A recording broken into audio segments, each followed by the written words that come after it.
Ladies and gentlemen, boys and girls, welcome to episode 17 of the Locker Room Live podcast, brought to you by our wonderful sponsors, Buddy Hockey Club, Best Damn Tape, and Cut Shield Hockey. Logan Kuvo, my good friend, big things are happening in his world. Buddy, take it away. Thanks, Frankie. We have a pretty crazy week, first and foremost, at the Locker Room Life podcast. Some awesome guys coming on in Dubuque, some guys across the USHL. We're going to be bringing on some awesome ones after that as well. But my week was nuts. Just got back from Bentonville, Arkansas. I got back to school today, this morning. I was at Walmart headquarters, and Best Damn Tape is going to be on Walmart shelves here soon. We secured a golden ticket. That's what they call it there for the open call event. And I just want to give the biggest thanks to everyone, especially at Walmart, if they end up listening to this. I told a few people about the pod while we were down there. If anyone listens to this, just thank you so much for, believing in me, believing in what we're trying to do. It's really surreal. I can't even wrap my head around it. Of course, thanks to you, Frankie. Thanks to, everyone who kind of is in my corner, helping me build this thing, helping us build LRL. And it's been crazy. It's been a whirlwind, but I know you've been enjoying it a little bit. Yeah, but you know what? I think it's good to kind of sit in this for a little bit and kind of enjoy it, man. You work so hard. I think it's good to enjoy these moments. Success is something that it's a true blessing, and congratulations, man. That's awesome. All your hard work, it all pays off, brother. So, Willy Wonka giving the golden ticket out. Logan Kuvo's got one. Moving on to the land of the burning sun, Arizona, where I'm located. Warmer temperatures are just continuously being warm. It's still hot, 90 degrees. It's supposed to be cold, but it's not. Yeah, it rained, which is another thing. Who knows? Frank, the weather, I'm just here.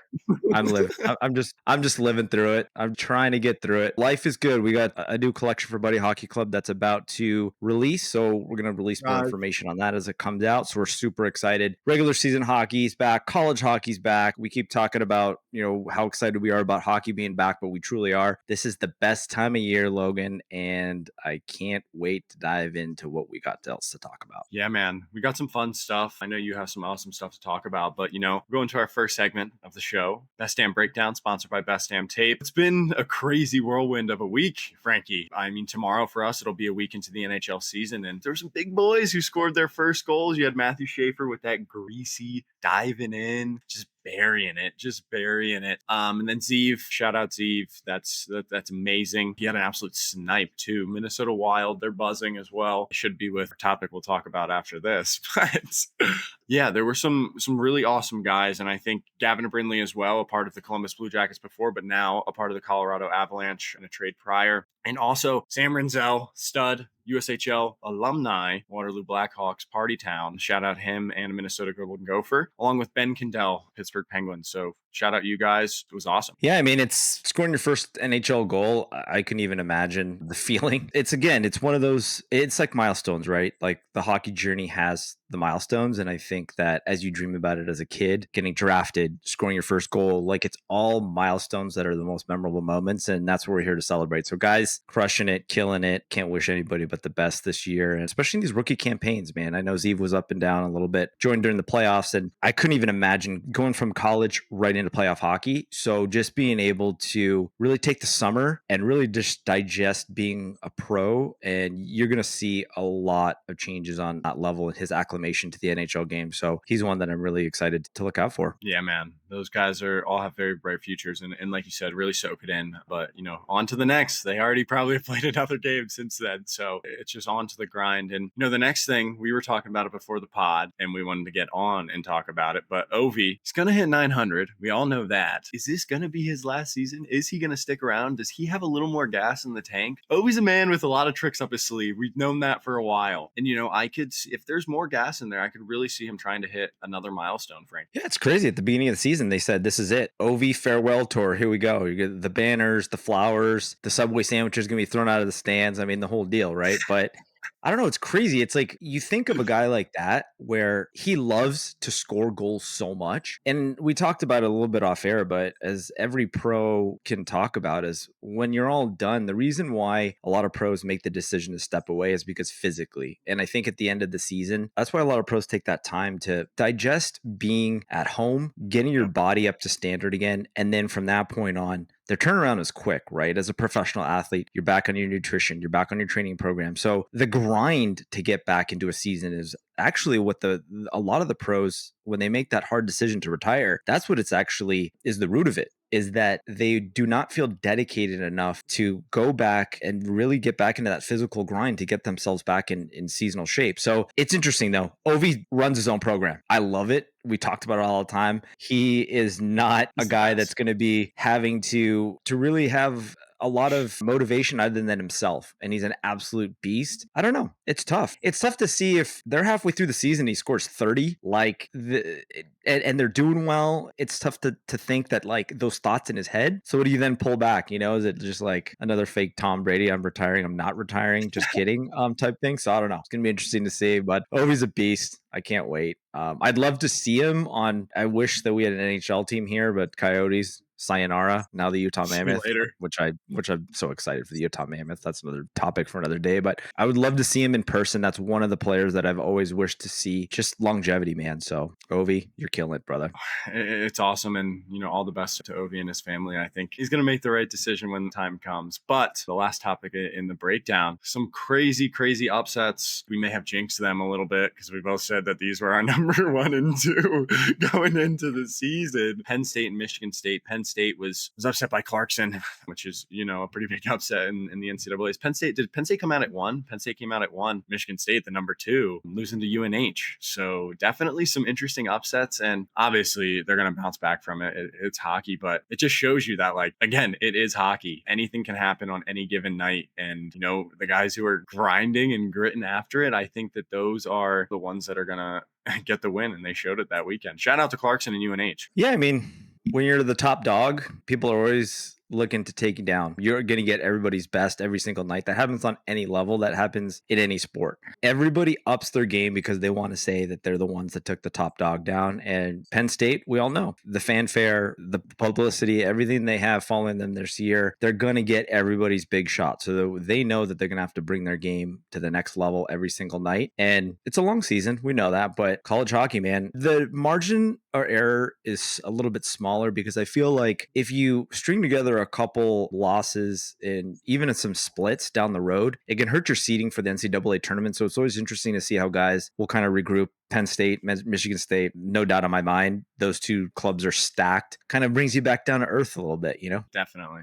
All right, we are now moving into the next segment. Bud, Are You Serious? Brought to you by our wonderful sponsors at Buddy Hockey Club. So a lot of interesting signings this week in the NHL. But yes, we know that the guys are getting paid. I love it. Some big names signed. Kirill Kaprizov, Jack Eichel, Connor McDavid. You may have heard of him. Jeez. Hello. What I thought was more interesting to talk about is kind of the correlation between the NHL and the NFL in regards to market average salaries. And when I say that is, I don't know if you guys were following, but Lane Hudson actually, there was a report that he could have signed a deal for a certain amount, but because somebody at his position had just signed, it now reset the market value or market contract for that number. So that's a theory that's usually you're seeing a lot in the NFL world, these exorbitant amounts of contracts that these guys are signing in the NFL world. But it's interesting that the NHL now and in any major sport, because of highly publicized amounts on people's contracts, right? So being able to see those numbers, now a lot of these players knowing their worth, that's another thing, which I am complete support of. I think we're going to start to see it a little bit more. Like we said, the NHL is in a great place. The game is in a great place. So just being able to see the NHL finally revenue wise being recognized as one of the top 4 sports and being able to pay their players as such, it's an exciting time. And especially these guys, they're bringing such a dynamic nature to the game these days. And I love to see it. Yeah, man, it's huge. I'm glad you brought up the Lane Hudson thing. I saw that Cooley, it wasn't like the same situation, but Cooley turned down a big ticket from Utah and, talking about knowing your worth and doing this different things along those lines. But I think it's going to only up the value of the NHL as I say we, but, hockey keeps to grow. It's really a thing that is important, especially as you said, to, protect the value and the worth of those athletes. And I think if you're making the money that NHL is going to start and keep making, as they've proven in these past few years, I think it's going to be very, very important. And parlaying into the players and kind of everything that they're doing on a daily level, scary moment. Brock Nelson, obviously playing for the Avs, playing the Sabres. He got cut. I know, again, it happens, but again, every time it happens, it brings light to the fact that hockey's a dangerous game. And being able to see,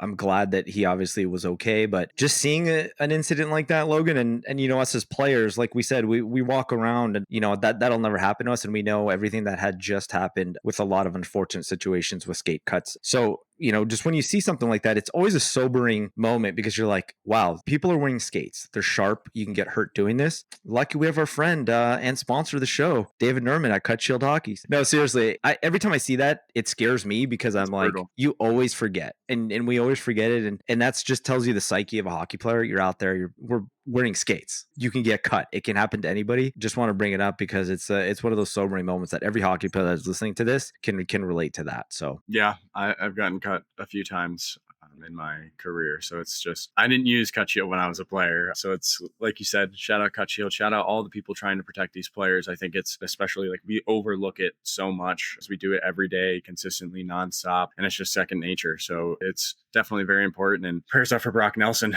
He's a dog. He's going to come back probably right away. all right. This last topic that I wanted to talk about, we talked about it, we waited for it, and it is happening. No dress code. No dress code in the Styles. NHL. Okay. We knew the usual suspects: Poppy, Austin Matthews, Big Willie Styles coming in, bringing the heat. $70,000 outfit. Yes. I mean, when you're making that many ducats, like, it's a drop in the old little bucket for our boys there in Toronto. But no, in all honesty, it's actually interesting too, Logan, because it's old habits die hard, right? So as a hockey player, it's still, I'm sure these guys are looking into their closets and being like, oh, wow, I don't need to wear my Navy suit. McJesus pulled up in a suit, Dry Saddle pulled up in a sweater. So, but I think that again, that just speaks to we as hockey players are complete psychopaths in regards to like our routine, right? Our routines, our patterns. So it's interesting to have something like this because not only is it a freedom of players' expression, like more fashion forward guys like Big Willie, Poppy, like those guys like that, but it's also just a breaking of a lot of habits that we've had for a really long time. Because if you think about it too, juniors, Hockey player suits equal. Hockey players suit equal. yeah, even these elite tier one guys or even, minor hockey. I see these kids wearing their suits and team dress codes and different things like that. So it's going to be interesting to see how this acclimates into the game, especially in hockey. We're going to keep it classy. So I don't think there's going to be any issues there, but I'm excited to see some guys like you'll see them week one just in their same suit that they're wearing. Maybe take the tie off and just have a little open collar. Ooh, it's edgy. And then you'll see them, Let their neck breathe a little bit. let the neck breathe, maybe a little chain coming out there, a little show some zazz, and then from there it'll be interesting. Maybe 6 months from now, next thing you know, they're just going to be on the front of GQ magazine. So I think it's awesome. NHL, well done. I love it. Yeah, to that point that you were talking about of, I think the expression of these guys, it kind of plays back into our point before. Like it just adds, I think, to the value of the league and allowing like some guys will do what they do and be in a suit, but I think it really adds to the character and the heard it around the space. But sometimes their worth of how marketable these players are and how good they are with a public audience as well is very interesting. We have an amazing episode, an awesome episode coming up. Brooks Cullen, stud on the Fargo Force, Minnesota commit, just Minnesota high school champ. The list is kind of endless there, and he's amazing. Obviously, another Fargo Force guy. We love our Fargo Force over there. It was a great interview. What do you think, Frank? Yeah, it was awesome. We got him fresh off the Minnesota high school championship, so that was awesome. Just describe the journey, right? Like the journey of that particular special season. So being able to go a little bit more in depth on just that moment and really the culmination. We all saw the championship, but it wasn't a sure thing at the beginning of the season. And I think that Brooks kind of dives in a little bit deeper into that and letting us know that, again, we're all about the hockey journey, the story, the hardships, the obstacles, and being able to kind of sit down with him, captain, and being able to hear it from his perspective. He's an amazing guy. He's a silent leader, and you can tell that about him. We caught up with him at the Fall Classic as well. Such a good kid, such a bright future. And, it's a little tougher. It's a little tougher because he is the son of Matt Cullen, ex-NHLer, who was an amazing player. Stud. And I've told everybody this, and I'm not just saying it because we had Brooks on or anything, but Matt Cullen was a dog, a two-way player that could play any time of a game, any time in the lineup. And I just had so much respect for a guy like that. And you could tell from an attitude standpoint, there's a reason why he played that long. And it's For sure. amazing to see him have sons. And especially we've got the opportunity to talk to Brooks. The apple doesn't fall far from the tree. And I think Not that at all. I'm excited to see Brooks and what he does and kind of everything he's going to achieve. No, to that point, Frankie, like obviously, I think Brooks is very mature for his age. He's a great leader. And you can just kind of tell that from, just Fargo and who they kind of projected to. And Brooks is awesome on top of that. And then, that two-way play, just like his dad on the ice, he's an absolute stud. He's in both zones, getting involved, staying involved, and making things happen. So we're excited. We know we'll be catching him at another live game sometime here soon. But no, I think that parlays into a great episode. Everyone, please enjoy Brooks Cullen, Fargo Force. Ladies and gentlemen, welcome to another episode of the Locker Room Life podcast. Super excited to be joined by the state champion of the Minnesota High School AA division, Brooks Cullen, who is now also newly a commit to the University of Minnesota and headed to our friends at the Fargo Force. Brooks, thanks for taking the time. Yeah, for sure. Thanks for having me. I'm pumped. Nice. So we start with this whole hockey journey, man. We're going to get to everything that you're currently up to and all that good stuff. But right now, let's roll it all the way back. Tell us how it all started. All right. Yeah, for sure. My childhood was all over the place with my dad playing in the NHL. It was like honestly every year was a new place, new city. It was honestly pretty crazy. Especially as a young kid, it's kind of hard sometimes bouncing from different teams and different schools and things like that. But I loved it. I thought it was great. And I have two younger brothers, Wyatt and Joey. Wyatt's 16 and Joey's 14. So us three were really close, and we've always, grown up around locker rooms and grown up we've like had each other the whole time, just with being in different places, and we're all three super close. And I'm sure you guys know Wyatt just committed to the Gophers right before I did. So we'll be going there together, which I'm super pumped about. But it all started, my mom's got this funny story. So when I was born, my dad was going to play in New York. So I was born in September, and my dad was like just starting his training camp. So I was born on the 13th, September 13th. And then I think like the day or two after, my dad had to leave to New York. And then like no longer, it was like a week or two after I was born, my mom and I had to go to New York. So ever since I was born, we've just been traveling all around and going to new places. So I honestly loved it. I thought it was great. And being with my brothers, it made it so much more fun. And like all the new teams and new schools and everything like that. Like I just thought it was so fun. And it's such a unique experience, but I thought it was great. It's such a good way to look at it. I was the same way. I left to play in Detroit when I was 14, obviously not the extent when you were being born, but I think it's really cool how you have a lot of appreciation towards the switching, towards the uncomfortable situations, because I think that's what makes hockey players the best, obviously across the board, but also the best hockey players. They know how to get through those things. And obviously it leads up through your youth career, and then you go to your last year, this past year, winning a state title. Me and Frank were both there. We were in Minnesota. It was madness. It was crazy. I'd love for you to talk on that and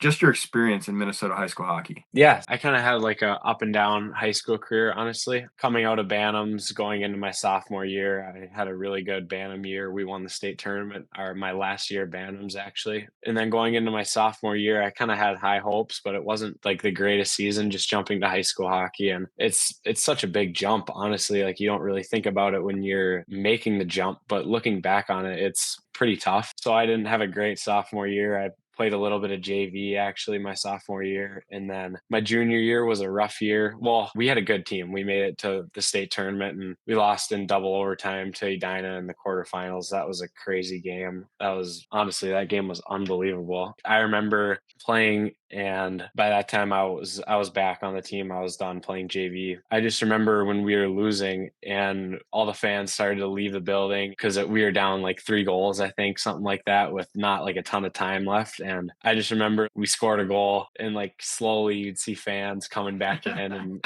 it was the coolest thing ever, especially as a sophomore, to get to experience that and get some experience at the XL, because it's like it's pretty nerve wracking as a high school hockey player going there. And our state championship game this year had like over 20,000 people, I want to say. I remember I saw this stat on Twitter, and I don't know who posted or whatever, but it was like attendance in all NHL arenas tonight. And it was like 7 or 8 NHL games, and the attendance was like 18,000, 17,000. And then the top one was our game, and it was over 20,000. It was just unbelievable. But sorry to get sidetracked there. No, But then my junior year, it was like a pretty good year. Like I finally was comfortable with high school hockey. I was one of the captains for Moorhead. We had a young team. We had a really good group of young guys. That my age group was a really good group, and the group a year younger than me is really good. The group above me wasn't like as good. We had one senior forward, a goalie, and a defenseman, and that was all we had for seniors my junior year. So I was one of the captains, and we had a rough year. Like we were super young. I think we were about 500 maybe. We lost in the section semifinals. We were the 1 seed and we lost to the 4 seed. It was like a disappointing year, and we kind of had a chip on our shoulder going into this year because we only lost 3 guys from that team. Like we had basically almost everyone was still on that team and playing this year. So we knew we were going to have a good team just with us getting a year under our belt and getting that experience our junior year and going through some tough times. There's always this summer tournament at the end. So all high school teams, they train and you skate during the week. So that goes for June and July. And then at the end of July, all the high school teams go down to the cities and play in a tournament. And I remember we were getting super excited because that was kind of like our first test as a team. I mean, it's the summer, so it's a little different, but we ended up winning the whole thing. And after that, everyone was just like, all right, let's get this season started. We're ready to go. And did we get to the season? I'll talk about this season a little bit. We lose our first game of the season in overtime to Wayzata.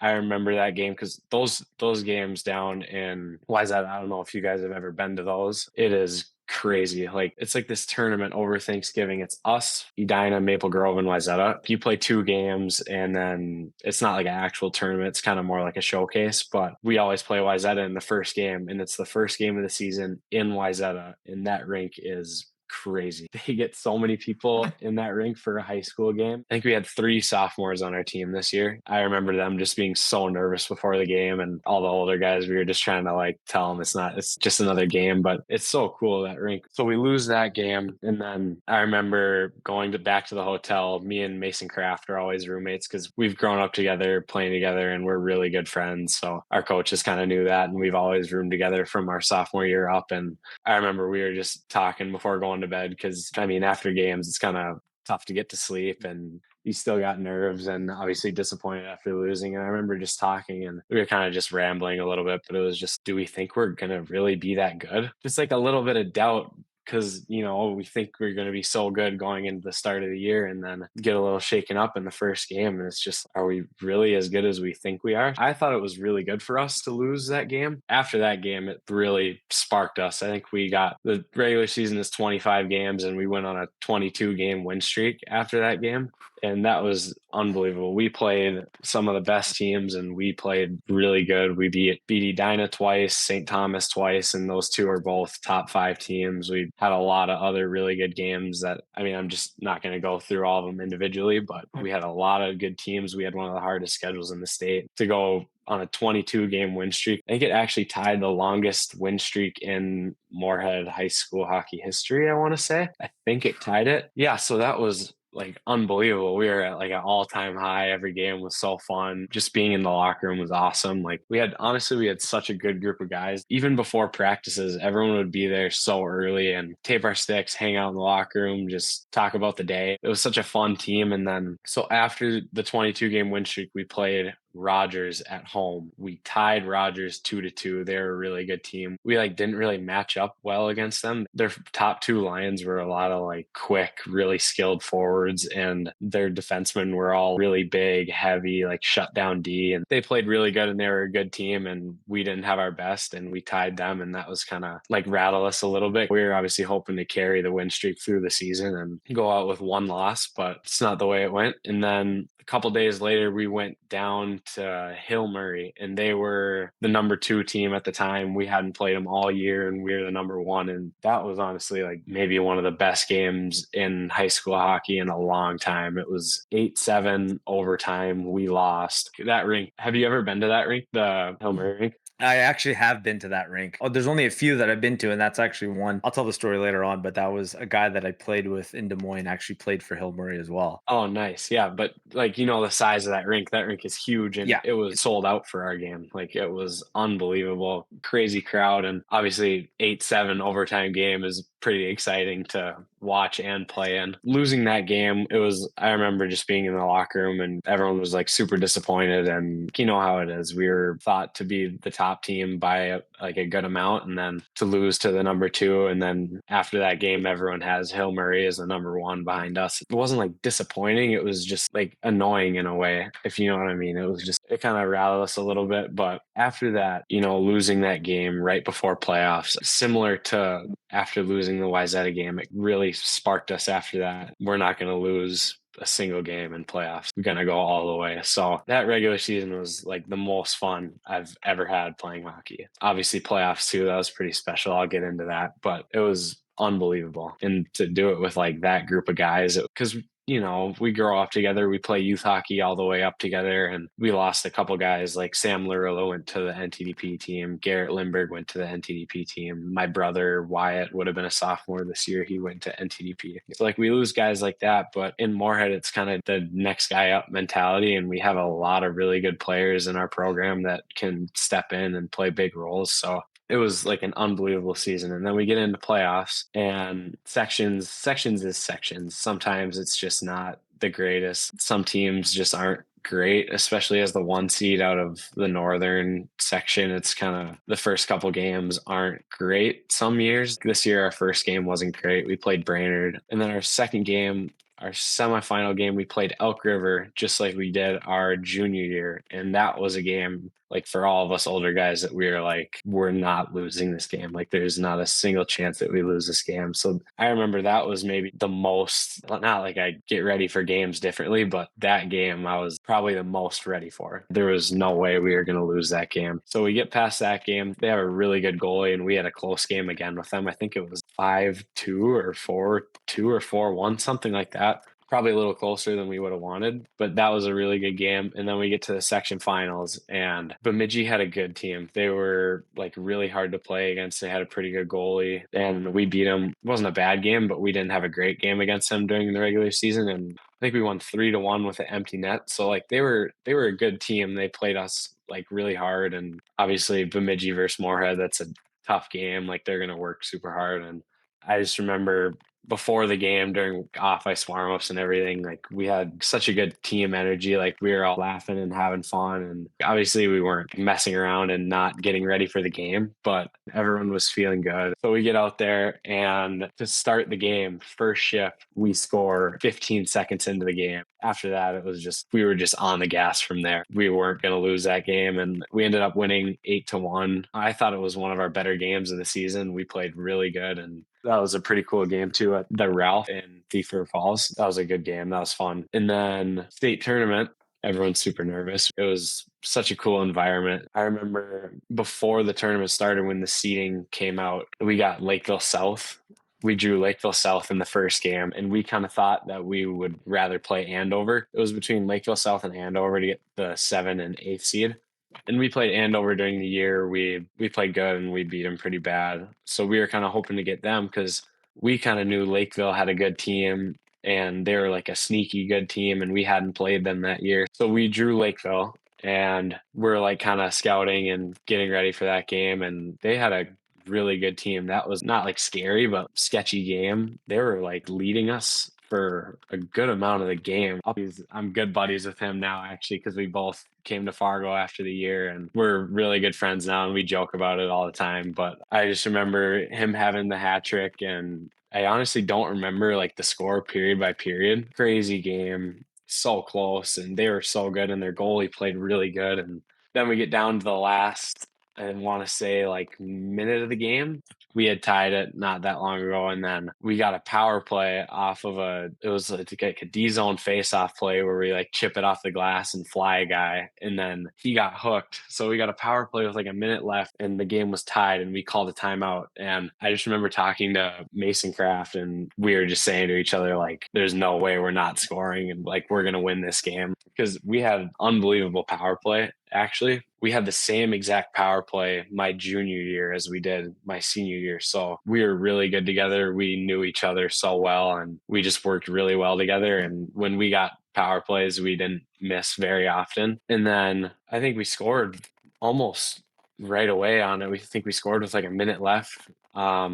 I gave it to Brandon, our defenseman who ran our power play, and he took a shot, and the rebound kind of came right back out to me. And then I saw Zach Zimmerman out of the corner of my eye. He's also with Fargo. He's going to play with us this year, so I'm looking forward to that. But I saw him out of the corner of my eye, and I just almost no look just threw one all the way across to him. And I always give him a little crap because he whiffed on the first shot. And I always give him crap because I was just like, if you missed that, Zim, I would have been so mad at you. I don't think I would have ever talked to you again. He whiffs and then he gets the next shot and puts it in. And I just remember from that goal how loud the rink got. Usually, when you're playing, you don't really like notice the crowd. You're just you're playing and you don't really hear it or notice it. You got the game going on. But I just remember like actually noticing how loud the rink got. It was unbelievable. That was such a cool feeling. And that game was one of my favorite games to play in all year. Like that was unbelievable. So in the state championship, Stillwater, who we hadn't played all year, we knew they were a good team. Our team got together and we watched their section final game versus Hill Murray. We were obviously hoping that Stillwater would win because Hill Murray was a really good team, and just to run into them again, you're not really wanting that. So we were all watching together and hoping Stillwater would win, and that game was crazy. I don't know if you guys saw that, the Hill versus Stillwater championship game. That was crazy.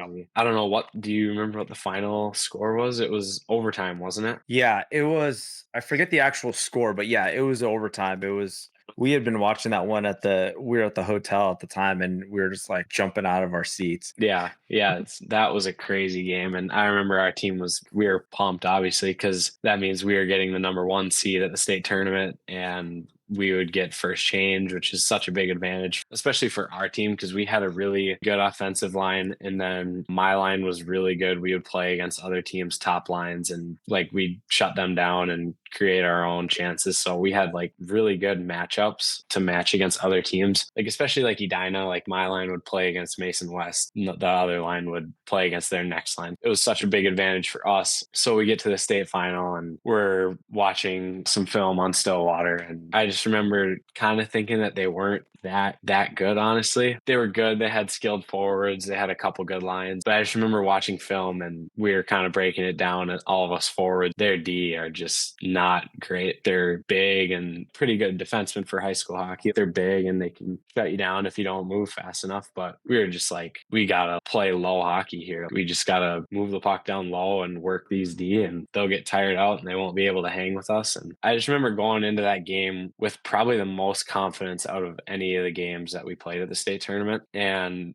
the start of that game was just unbelievable. We were on fire right away. Mason Kraft was it 4 goals in the first? Yeah, or I know it was a hat trick. I didn't know if he got the 4th, but I was I think it was you're right. It was hat trick in the first. Mason got 2 in a row early, and then I got 1, and then Mason got another, and we were either going into the second up 4-1 or 4-0. And I just remember going back to the locker room, and I was just, guys, we got to relax. That was an unbelievable start, but we have so much game left, and they're a good team. Like they have a lot of offensive firepower. Their goalie's good, and I kind of knew that they could come back. I didn't think it was going to be as close as it was, but I just remember telling everyone, we got to settle down and get back to it here. And obviously they start closely getting back into the game, and by the third comes around and running out of clock, and they're nipping at your heels. Like they played some really good hockey late in that game. I was like honestly really nervous. I'd go out for my shift and then get back to the bench. And I was like, oh, come on, please don't score. Please don't score. It was just like a really nervous game, honestly. Once it got to the third period, you didn't really know what was going to happen. It was just a high scoring game, super offensive, and they had a lot of skilled forwards that were able to score. Like Luka Jarvis is a really good hockey player. He just committed to the Gophers. He's got an unbelievable shot. He maybe had 4 points in the state championship game, something like that. So they were good and knew what to expect with their forward group. And we get down to late in the third, and this is always kind of a funny story. So my cousin Max is Wyatt's age. He played on our high school team this year. I was able to play with him for maybe half of the games he played on my line. We got to playoffs, and he's more of a center than he is a wing. So we moved him back to center, and we were kind of like our two reliable centers. When the games got tight, Zach Zimmerman would move to the wing, and I would play with Mason and Zach. We had so many good players. We were able to kind of shuffle guys around anywhere and wherever we needed them. We had so many guys that could play different positions. So Max is playing center, and we're kind of down to crunch time, and we would always kind of roll 7 forwards. Probably once we got to like halfway through the third, we'd start rolling 7 forwards. So Max and I would be the 2 centers, and we'd go every other shift. So I remember getting a shift. It was like 3 minutes left. We're up by 1. I had like a really long shift, way longer than it should have been. I got stuck in the D zone, and it was way longer than it should have been. It was like a 2-minute shift, and I remember getting off for a little bit, and it was a minute 20 left, and then there was like a whistle, like a minute left, and Max was out there. He was kind of fresh, and I just remember my dad looking at me, and he was just like, are you good to go? Are you able to finish this off? And I was like, no, I'm dying right now. I trust Max enough. He can shut this down for the last 40 seconds. And we always laugh about that. And Max always kind of jokes about how he was the one out there to finish the game. And it's pretty cool. That's always kind of a funny story. Yeah, that game was unbelievable. I still honestly can't believe it to this day that we're the first state champions out of Moorhead. There's so many good teams that come out of here and so many good players. And you hear so many stories about alumni playing through high school and how close they were. And to finally be able to be the group that does it, it's unbelievable. It's pretty special. And we had such a good team, such a good group of guys and people around us and our fans and everything like that, our town. It was such a good year, and I'm so lucky to be a part of it. It was just unbelievable. I know Logan the same. We're just getting goosebumps of you just talking about it, because there is something culturally too, especially you played in a lot of different places, but that Minnesota hockey experience, and it's known throughout the hockey world, right? The recipe of Minnesota high school hockey is the one proven recipe in modern day hockey. It's the truth. Everybody said it. We interviewed Glenn Heffernan, the commissioner of the USHL. He said the same thing. But you saw it in the sense of a lot of different phases, right? Family, and also part of your playing career. What do you think makes the Minnesota high school hockey experience so different from any other experience that, a lot of guys that play in other states, they play for their respective AAA clubs. They play for a lot of different clubs in the surrounding, but there's something that carries so much more weight when you're playing for the pride of your high school, your town. And I know you touched on it a little bit there, but maybe you could talk a little bit about that. Yeah, for sure. It's just more of a team feel, because like I played AAA a little bit too when I was growing up, just going from place to place. I played for Pittsburgh Pens Elite for a little bit, and that was near the end of my dad's career. And then we came back to Minnesota, and I started playing in Pee-wees for Moorhead, and so I went from Pee-wees all the way up. It's just like an experience that you can't find anywhere else, because AAA, it's just like a different environment. Everyone's trying to climb the ranks as fast as they can, and they're bouncing all over the place, trying to find a better team and a better fit for them. I see it a lot too. Kids that they want to go play juniors early when they're not ready, and they leave early and advance leagues and just rush themselves. In Minnesota, it's the complete opposite. You grow up with your team. You're with the same group of guys from when you're 12 to when you're 18. It's just something you can't get anywhere else. Kids aren't in a rush to leave. Everyone wants to play in the state tournament. You want to win the state championship. I just think it means a lot more to the players and to the communities that we're in, especially in Moorhead. It's such a tight-knit hockey community. You go to the youth rink and everyone knows everyone. Dennis Bushy, for example, he's like a Moorhead hockey legend, and he's been working at the youth rink for so long, maybe since my dad even played. He's just always around. Everyone knows him. He's always friendly. He's always talking to us, asking how things are going. Everyone knows everyone. It's such a cool thing. You don't really get it anywhere else. I go to the rink early, super early every day, and I just talk to the Zamboni guy for 20 minutes. People just, they love Moorhead hockey. It's just such a cool thing that you don't really get to experience in AAA hockey. When I went to Fargo at the end of the year, I talked to a lot of the kids that did play AAA and not Minnesota, because they all watched the high school state tournament and they're like, man, I wish I played in Minnesota. It is such a cool experience. It's just something you don't get anywhere else. It's so much different. And I think it's so much better, especially for the development side of things, because you can go at your own pace. Obviously, if you're ready to leave your senior year, that's completely fine. If you're ready and you can handle going to the USHL, great, go for it. But this year, me and Mason Kraft, we both had opportunities to leave, go play in the NAL or the BCHL or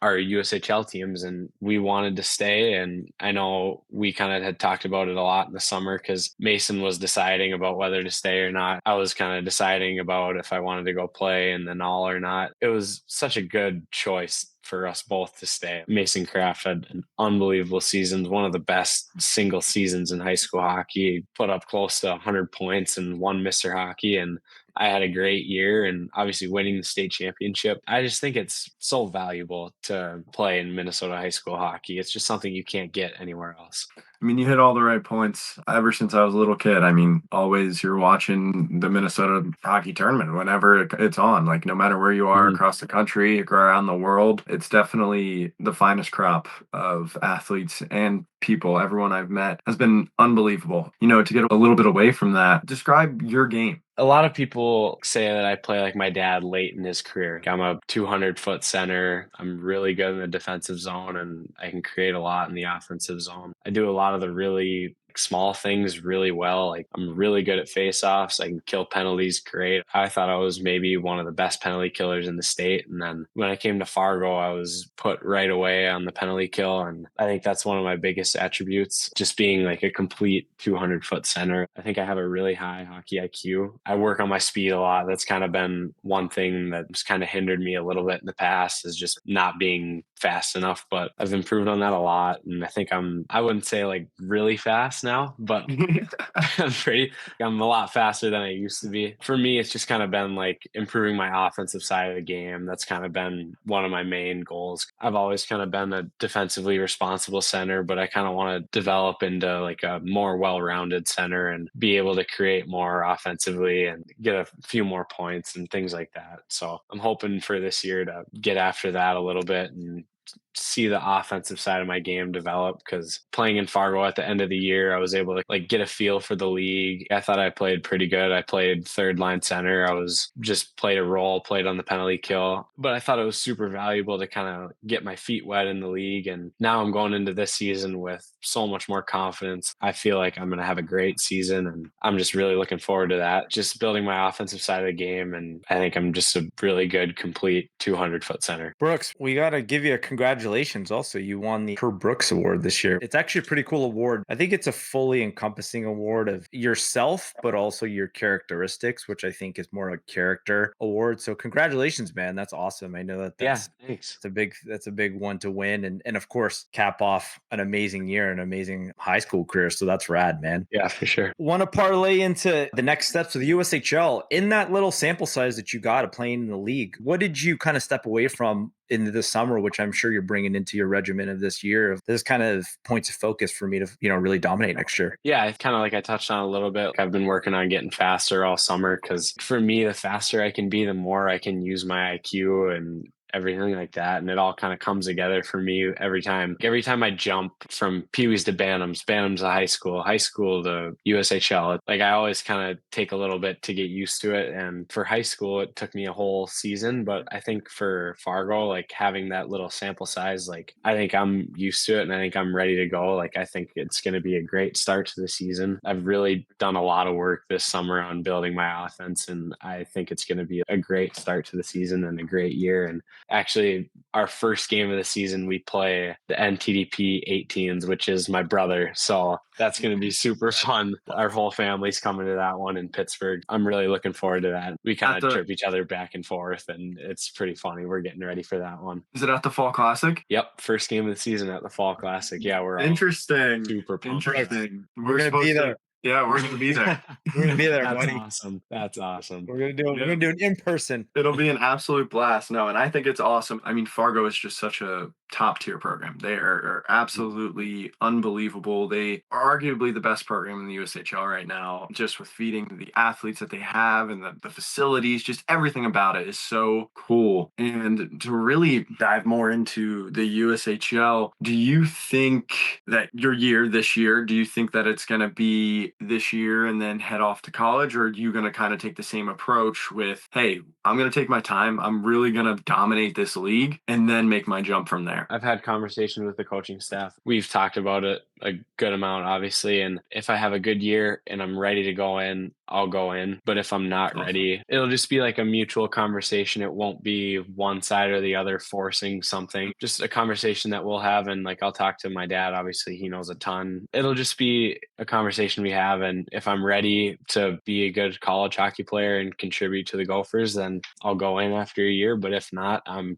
perfectly fine with staying in Fargo. I love it here. It's such a great organization. I think it's the best spot in the USHL. So for me, it's just like, if I'm ready, I'll go in. If not, no big deal. I'll have a great another year in Fargo and I'll go in after that. Amazing mindset to have. Brooks, I know that family is a big piece of your journey as well. And you being in a unique situation where your dad was a successful NHL player, kind of talk about his influence on you. And he seems like, and this is just on the outside perspective, he seems so grounded. He seems so humble in the sense that it would just be such a great relationship with you guys and him being just the right amount of influence for your hockey career, but allowing you to develop as you would be. Yeah, for sure. And he plays such a huge role in all three of our developments, like me, Wyatt, and Joey. This summer, our like main source of skating has just been, we get ice at the youth rink, us four, and he just gives us skates and we just skate with him, us three and him. And it's so fun. We just do skill skates every morning, work on things that we all need to work on. And it's just something that not many people get, where you can go out with someone who knows so much about the game and has so much experience and just get to work with him basically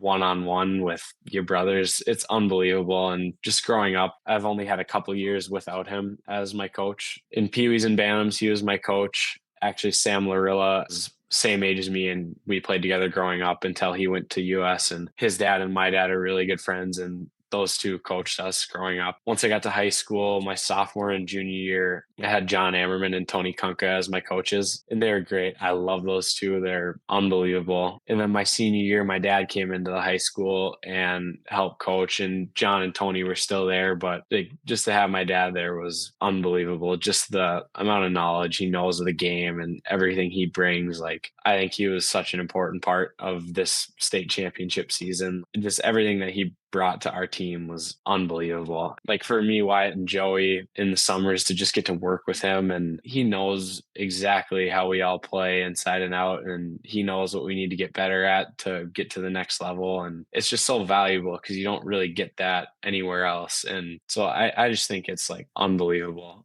I love working with him and everything. Like, he helps me so much develop my game, and especially trying to develop my offensive side of the game this summer. It's been super valuable to get out basically one-on-one with him and work with him and my brothers every morning. It's pretty special. It's awesome. I'm a huge Matt Cullen fan, huge Brooks Cullen fan. It really is something special, and it's so cool to see how grateful you are for it, because you know that you're in an amazing position to keep succeeding.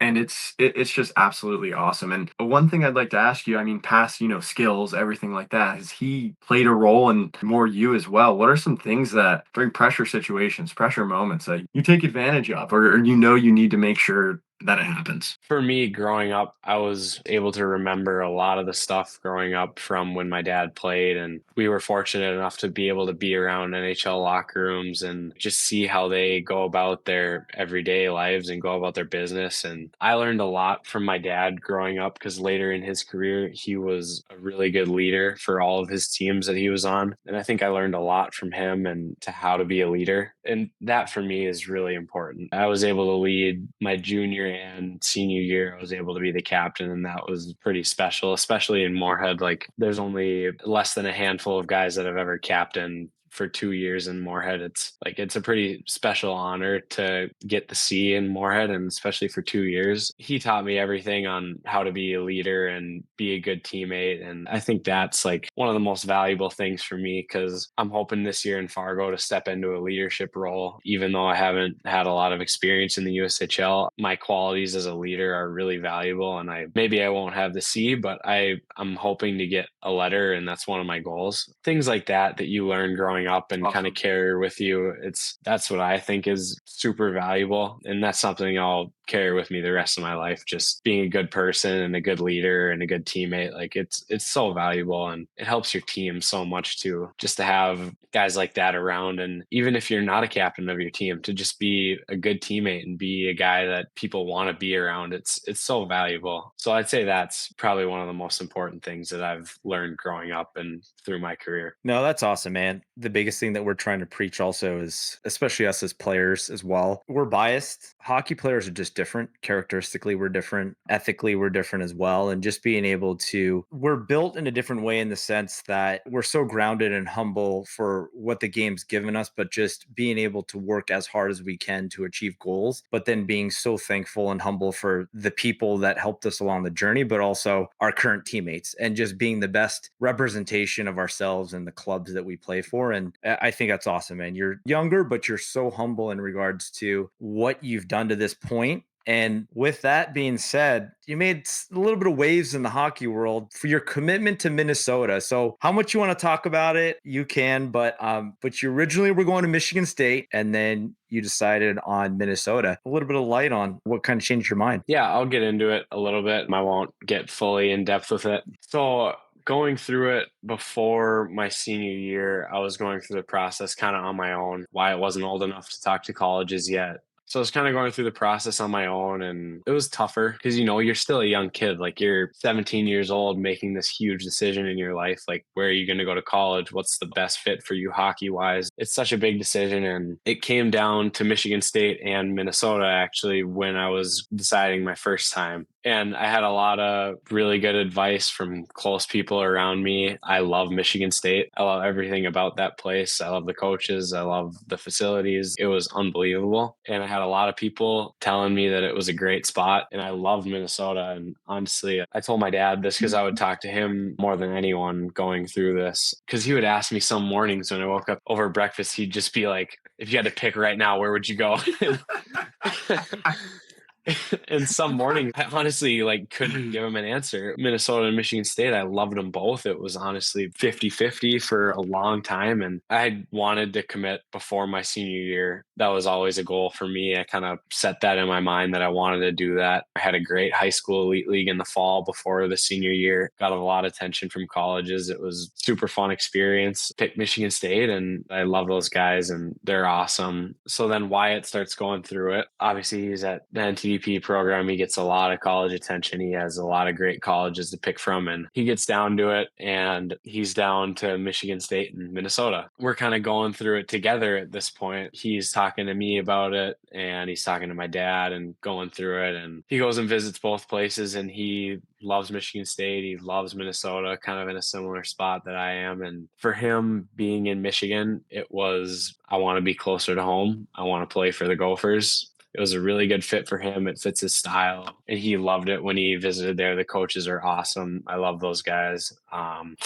So then he picks Minnesota, and I'm kind of put in a little tough position because I obviously want to play with Wyatt. That's been a goal that we've had since we were younger, to play together in college hockey. Like, that's pretty special. Not many people get that opportunity. So that was kind of our goal. And once Wyatt picked Minnesota, I was kind of felt like I was back to the summer before my senior year. Had to reevaluate, think things over again. And for me, it was just being the older brother. I love Minnesota. I love Michigan State. Minnesota is an unbelievable place. Everything about it, just absolutely love. Nothing against Michigan State at all. I love Michigan State, but Minnesota's a great spot, and I love it, and it's close to home. There's great people there. It'll be a great fit for me and my brother. Kind of just like, I'm going to make the decision to make the switch. I love Minnesota, and I'll make the switch. The plan was I was going to commit like a couple days after him because I wanted to give him an opportunity to be recognized and get a little Yeah. attention for it. I mean, I already had that, and it is a pretty cool thing. It's a special thing to be able to commit to a high level college and get some attention for it. It was pretty cool, and I let him have that. There was started to be like a ton of speculation over Twitter and things like that. Talked about it as a family, and we were like, all right, we can just announce it the day after. So that's kind of how that happened. No, that's awesome, man. And being able to play at that level is an achievement within its own. And there's a small population of people that can do it. But to do it with your brother is amazing. So to be on that journey together is going to be insane. Congratulations. I think it's a great fit for you, and especially for being able to play with your brother, man. Those are life memories that I think you're going to remember forever. And I think that that's awesome. Bob Motzko is a great coach. Actually, Yeah. funny story, dating myself a little bit here, but I played in the USHL a long time ago. I played for Des Moines, and then I got traded to Sioux Falls, and Bob Motzko was actually the coach at Sioux Falls. Oh, and, nice. And he was unreal. And I was young at the time, and I had gone through a pretty severe knee injury at the time. And I remember that I always remember him through my hockey journey because he was always amazing to care about players. And I think that through his coaching career, he has always been so known for the way that he cares about his players, and the success that he's had in coaching is amazing. That's Yeah. awesome, man. I'm glad you're going to be playing for a quality person like him, through your Yeah. career. So Yeah, I'm super excited. Bob's unbelievable. Yeah. He's just great. And Wyatt and I, we have such a close connection and we're super tight. It'll just be so cool to be able to play at Minnesota with your brother as a Minnesota kid. It's unbelievable. It's like the dream. So Oh I'm my super gosh. excited. No, that's awesome, man. All right. I want to loosen it up a little bit, Brooks, as we start to kind of wind things down here. You have any superstitions, any crazy superstitions that you go through? The day of game days, or like you're on a specific regiment, you're like, don't talk to me, or you kind of just keep it loose? What's your play on Brooks's game day? I think I'm really superstitious. Nothing crazy. I don't have any like weird, crazy superstitions, but like everything is very much a routine. Like everything is almost the exact same on game days. I'll have a coffee in the morning, then I'll nap after my morning skate. I'll get up, I'll maybe have another coffee. I'll eat, go to the rink, tape my sticks, eat a snack before the game, have a little bit of an energy drink, and everything is just the same. The way I put on my gear, just everything on game days is very routine and exactly the same. Pretty superstitious, but no like crazy funny superstitions. Yeah, no, that's awesome, man. If you weren't playing hockey, what are hidden skills do you have? Yeah, are you like golf? If you weren't playing hockey, what would you be doing? What are some other skills that Brooks got? Ooh, I like to think I'm a good golfer, but I am not. I like golf and it's fun, and me and my brothers get out and my dad comes with us, so it's super fun, and like I'm good enough where I enjoy it. Not good enough where it'd be something I'd be doing if I did not have hockey. I love to hunt and fish. I go hunting and fishing with my grandpa all the time, and we have a lake cabin like 45 minutes away from home, so we get out there and we surf and just hang out, and we go out there every weekend in the summer. It's where we can get away from everything. We do a lot of surfing. That's kind of like our like favorite thing. So we love getting out there, and that's like our favorite spot to be in the summer, just hanging out at the lake and just being with each other because we're all split up now. It's kind of crazy. We're all different spots during the year. So it's just like a lot of golfing and spending time at the lake in the summer. So it's a good routine. Oh, that's awesome, man. Favorite hockey movie? Gotta be Miracle. There's just Thank there's no is question. there another one? I mean, it's I don't know. Yeah, I don't know. That's It's just literally it's the best by far. yeah.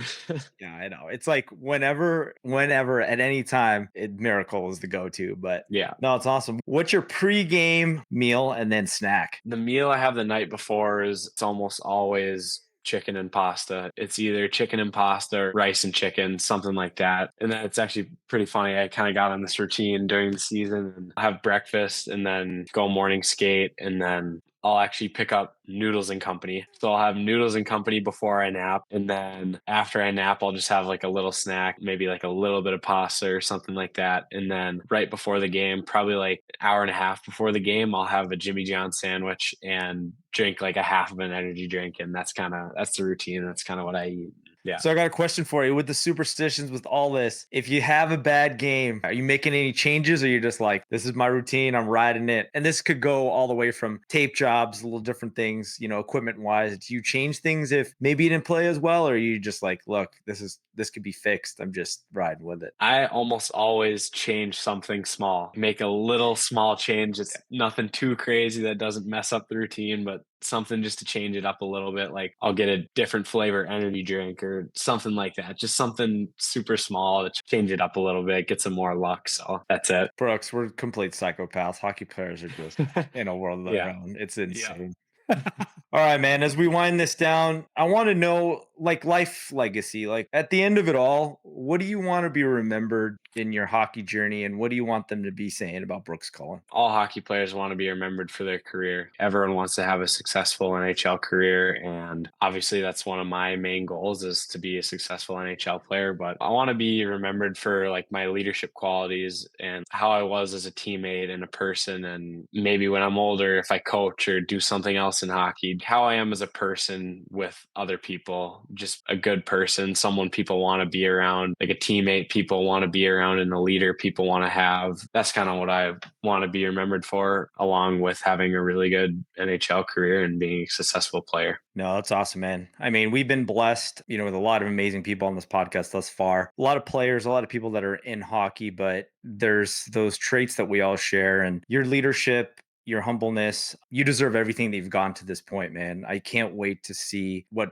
next year has in store, but your overall career, what an amazing year. Congratulations on the year that you had, but I know that you're going to achieve so much more. And we just appreciate you for taking the time, man. It's going to be a big season for you and wish you the best of luck, my brother. Yeah, for sure. Thanks. I really appreciate it. And thanks for having me on here. It was awesome. I enjoyed it. And just going through all these old memories, it gives me goosebumps a little bit. Just reminds me of how cool and how special the year it was. So thanks again for having me on. Awesome, brother. Thank you. All right. Thanks. Thank you again for Brooks Cullen joining the Locker Room Life podcast. We love our Fargo Force guys, and this is the first. Don't want to tell you too much, but we've been blessed to have the opportunity to talk to a lot of the guys in the Fargo Force. Katie Merrick, all the way from the top down of that organization. We love them so much and can't say enough about the interview. Brooks is so humble. That's the thing that kind of sticks out. And I feel like that defines a player that's successful. Somebody who's humble about their achievements, but has that hunger for what they're going to achieve next step. And Brooks is going to be a dog. Yeah, Frank. Can't reiterate enough. I think meeting him at the Fall Classic was amazing. It was a pleasure to, get to talk to him after, really learning his story, just to see that he's the same guy as he is on the ice, obviously a little more serious, but he leads in the same way, same fashion on and off the ice. And like Frank said, we're really excited to watch him grow, and shout out to Katie and everyone at the Fargo Force for making these awesome interviews that you guys will see soon happen. Logan, we said from the top of the show, but we have to say it again. This wouldn't be possible, wouldn't be permitted without our wonderful sponsors, Buddy Hockey Club, Best Damn Tape, Cut Shield Hockey. And before you take it home, I'm just going to say what I always say. I can't thank you enough for everybody that listens, takes the time, and more importantly, as we grow a little bit more, we've been blessed to grow this platform a little bit more, the people that send Logan and I texts, the friends, the family that say that there's value in what we're doing, which is an important thing for us because we believe in it. And we are so blessed and so excited to see this thing grow and expand into what it's becoming. And it really, truly is. It's a dream. It's a dream for me. And it's just an amazing thing. And I never take that for granted. I can't say anymore. Frank he just topped it all off. But thank you. That's all I can say. It means the world to me. It means the world to Frank. It's just such a pleasure to be able to grow this platform with such an awesome community. And yeah, that closes out another amazing episode in the Locker Room Life podcast, episode 17, Brooks Cullen.